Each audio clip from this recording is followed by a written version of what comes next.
ಒಂದು tea spoon ಸಕ್ಕರೆ ಹಾಕೋಣ. ಒಂದು ಟೀ ಸ್ಪೂನ್ ಚಹಾ ಪುಡಿ ಹಾಕೋಣ.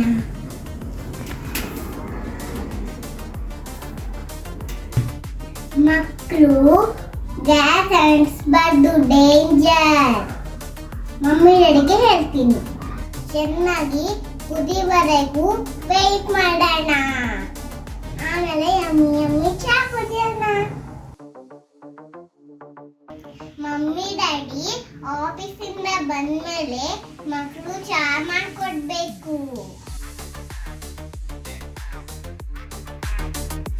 ಈಗ ಚಹಾ ರೆಡಿ ಆಗ್ತಿದೆ.